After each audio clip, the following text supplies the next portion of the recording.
Drama पत्थर दिल के आने वाले एपिसोड बहुत इंटरेस्टिंग होने वाले हैं। आखिरकार मनाहिल मजबूर हो जाती है। वो वलीद से कहती है कि आप मुझे एक वकील का बंदोबस्त कर दें, फुप्पो से मैं अपनी सारी प्रॉपर्टी वापस लेना चाहती हूँ। वलीद कहता है कि मनाहिल, अगर तुम्हारी यही मर्जी है तो ठीक है, मैं जल्द ही एक वकील का इंतज़ाम कर दूंगा। नरगिस कहती है कि बेटा, ये फैसला करने से पहले सोच लो, ये तुम्हारा आखिरी फैसला है। जिस पर मनाहिल कहती है कि आंटी, ये फैसला मैंने बहुत सोच समझ के किया है, मुझे लगता है कि ये फैसला मुझे बहुत पहले कर लेना चाहिए था।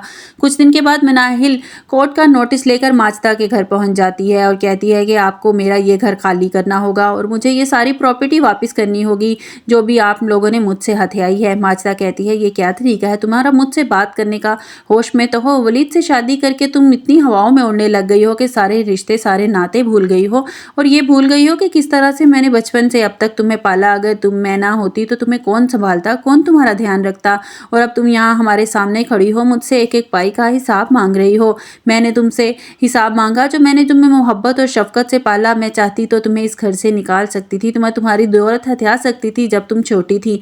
मनाहिल कहती है, मैं कुछ नहीं जानती, मुझे अब ये बातें सुनाना बंद कर दें, मेरी सारी प्रॉपर्टी मुझे वापस कर दें, मैं ये घर जल्दी से जल्दी मेरा खाली कर दें। जैन आगे बढ़ता है और कहता है कि मनाहिल, अगर तुम्हें थोड़ी सी भी शर्म होनी चाहिए आती ना तो तुम इस तरह मेरी माँ से बात ना करती। अगर हम ये घर खाली कर देंगे तो हम कहाँ जाएंगे? हम तो रोड पर आ जाएंगे। तुम ये बात भी जानती हो कि हनान ने धोखे से हमसे सब कुछ लूट लिया है। मनाहिल कहती है, इस घर में इसमें मेरी कोई गलती नहीं है, ये आपकी अपनी नाअहली है। आपने हनान जैसे लड़के पर भरोसा किया, वो तो शक्ल से ही चोर चक्का लगता था। ज़ारा आगे बढ़ती है और कहती है कि खबरदार, जो मेरे शोहर के खिलाफ एक लफ्ज़ भी बोला, मैं तुम्हारी ज़ुबान खींच लूँगी।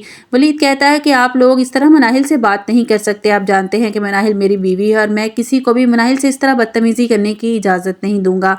माजदा कहती है, ये बैठे बिठाए तुम्हें अपनी प्रॉपर्टी कहाँ से याद आ गई? मुझे तो लगता है वलीद ने तुमसे शादी ही तुम्हारी सारी प्रॉपर्टी हथियाने के लिए की है। मनाहिल कहती है, वलीद ने मेरी प्रॉपर्टी में कोई दिलचस्पी नहीं है, ना ही उन्होंने मुझसे कोई ऐसी बात की है। इस बारे में आपको क्या लगता है कि मुझे कुछ नज़र नहीं आता?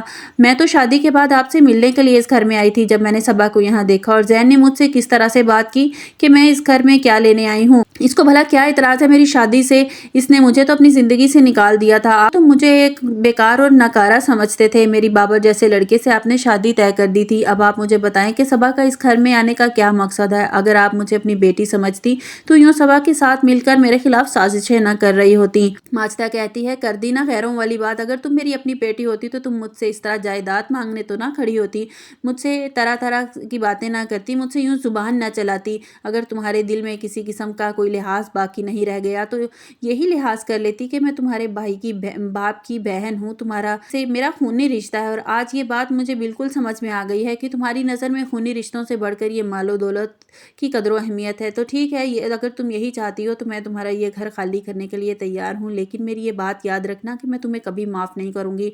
मनाहिल और वलीद घर वापस आ जाते हैं। मनाहिल वलीद से कहती है कि वलीद, मैं आपको पाकर बहुत खुश हूँ। मुझे ऐसे महसूस होता है कि जैसे मेरी ज़िंदगी मुकम्मल हो गई है। आपके बाद मेरी ज़िंदगी में ना कोई आया है और ना ही कोई आएगा। आप मेरी पहली और आखिरी मोहब्बत हैं।